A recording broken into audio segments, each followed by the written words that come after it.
আল্লাহ বলছেন ওয়ালা তাহিনু ওয়ালা তাহসানু ওয়া আনতুমুল আ'লাউনা ইন কুনতুম মুমিনিন। আল্লাহু আকবার। আল্লাহ বলেন বান্দারা তোমরা শোনো, চিন্তা করো না, তোমরা ভয়ের কোনো কারণ নেই তোমাদের, হতাশ হয় না তোমরা, তোমরা একদিন বিজয়ী হবে। কথা কার? চিল্লাই বলে কথা কার? বিজয়কে বাংলাদেশ হয়েছে, কথা বলেন না কেন হয়েছে? আল্লাহ রাব্বুল আলামিন আবাবিল পাখি দ্বারা যেরকম অস্তি বাহিনীকে ধ্বংস করে খানায় কাবাকে রক্ষা করেছে, এই বাংলাদেশেও আল্লাহ তাআলা অস্তি বাহিনীর মতন লক্ষ লক্ষ জনতা, লক্ষ লক্ষ ছাত্রদের ভিতরে অস্তি বাহিনীর মতন পাখিদের সাথে আল্লাহ সেই রকম মিল করে এই দেশের স্বৈরাচারকে ধ্বংস করেছে। কথা ঠিক কিনা? আল্লাহ কোনো মানুষকে কখনো ছাড় দেবে না, আল্লাহ ধরবে। এমন ভাবে বেইজ্জতি করেছে, যেই বেইজ্জতি করে বাংলাদেশে আর মুখ দেখানোর মতো কোনো পরিবেশ আছে আর নাই।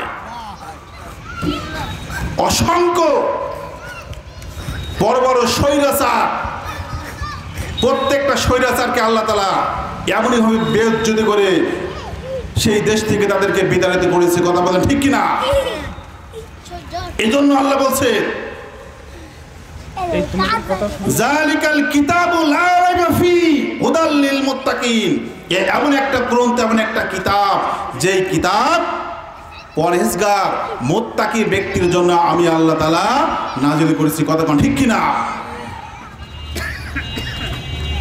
মানুষের কানের করে কোরআন তেলাওয়াতের ধ্বনি শুনতে পাবে, তবুও মানুষ দেখবেন এই কোরআন তেলাওয়াতের কাছে আসতে চাইবে না। কথা বলেন ঠিক কিনা?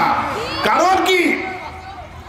ওদের ভিতরে এমন মরিচিকা পড়ে গেছে, চোখের উপরে আবরণ পর্দা, অন্তরে মনে হয় মোহর পড়ে গেছে, এত মরিচিকা পড়েছে।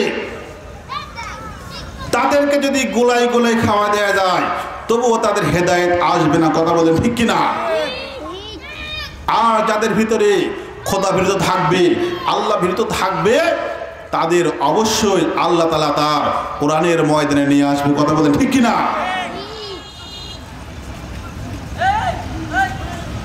আল্লাহর নবী বিশ্ব নবী জনাবে মুহাম্মদ রাসূলুল্লাহ, সকলে বলেন সাল্লাল্লাহু আলাইহি ওয়াসাল্লাম, বিশ্ব নবীকে কুৎসারটনা করতে লাগলো, ঢিল ছুরি মারে, পাথর মারে, হাসাহাসি করে, বিভিন্ন কথাবার্তা সৃষ্টি করে বিশ্ব নবীকে।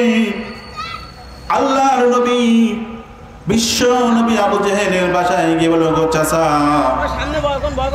ও চাচা, এই সমাজের মানুষগুলো, একার মানুষগুলো আমাকে নিয়ে কত কুৎসার রটনা করে। চাচা, আপনি যদি একটা বার বলে দেন, ও চাচা, এই সমাজের মানুষগুলো আমাকে নিয়ে আর কোনো বাজে মন্তব্য করবে না, আমাকে পাথর নিক্ষেপ করবে না। চাচা, বিশ্ব নবীর কথা শুনে আবু জেহেল চুপচাপ মেরে ঘরের ভিতরে ঢুকলো।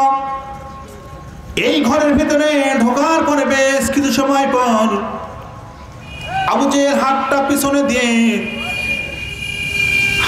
পিছনে দিয়ে আবু জেহেল ঘর থেকে বের হলো, বিশ্ব নবীর সামনে এসে দাঁড়ালো। আল্লাহ পয়গম্বর তখন বলল, চাচা, আপনি শুধু একটা বার বলে দেন এই সমাজের মানুষগুলো কি, তারা যেন আমাকে নিয়ে কোনো বাজে মন্তব্য না করে। তারা শাসক পিছনে হাত থেকে সামনে হাত নিয়ে আসলো, হাতের সঙ্গে বিশাল বড় একটা চাবুক নিয়ে এসে আল্লাহর নবীকে আঘাত করতে লাগে অন্যায় ভাবে। বিশ্ব নবী আঘাত সহ্য না করতে পারে, বলে, গো চাচা, আমাকে আর মেরো না গো চাচা, আমার তো বাবা নাই, আমার তো মা নাই, ও চাচা, আমাকে আর মেরো না চাচা গো, আমার বড় কষ্ট লাগে গো চাচা, আমি আসলাম আপনার কাছে, আপনি আমাকে অন্যায়ভাবে আঘাত করছেন গো চাচা, আমার বড় কষ্ট লাগে গো চাচা, আমাকে আর মেরো না। আবু জেহেল বিশ্ব নবীর কথা না শুনে বিশ্ব নবীর গায়ে অন্যায়ভাবে আঘাত করতে লাগলো। আল্লাহর নবী আঘাত সহ্য করে কাঁদতে কাঁদতে চলে গেল পাহাড়ের দিকে। এমন সময় হামজার স্ত্রী খবর পেয়েছেন আব্দুল্লাহর বেটা মোহাম্মদকে আঘাত করেছেন। হামজা যখন সারা দিন পর বাসায় আসে, ঘরের ভিতরে বিশ্ব নবীকে আঘাত করেছেন। হামজা বললেন, কি হয়েছে বলো প্রাণের স্ত্রী আমার। হামজার স্ত্রী বললেন, ও প্রাণের স্বামী, আপনার ভাই আব্দুল্লাহর বেটা মোহাম্মদ আপনার ভাতিজা, এতিম মানুষ, বাবা নাই মা নাই।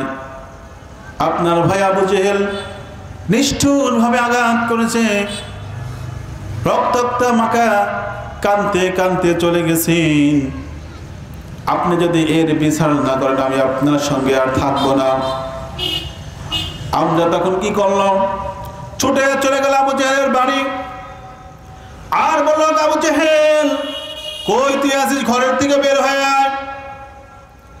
আবু জেহেল হামজার কথা শুনে ঘর থেকে বের হলো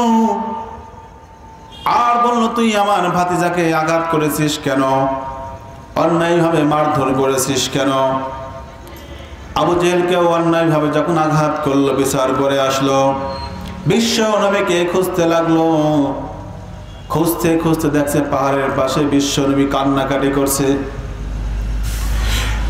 হামজা তখন বিশ্ব নবীকে বলছে, গো ভাতিজা, তোমাকে যে মেরেছে আমি তার বিচার করে এসেছি গো ভাতিজা, চলো তুমি বাসায় চলো। আল্লাহর নবী তখন বলছে, গো চাচা, আমাকে যে মেরেছে অন্যায়ভাবে, রক্তাক্ত ভাবে, এর প্রতিশোধ আপনি নিয়েছেন, এতে আমি খুশি হয় নাই। ও চাচা, আমি খুশি হতেন যদি আপনি আমার হাতে হাত দিয়ে যদি কালেমা পড়তেন, মুসলমান হয়ে যেতেন, তাহলে আমি তার চাইতে বেশি খুশি হয়ে যেতাম। বলেন সুবহানাল্লাহ।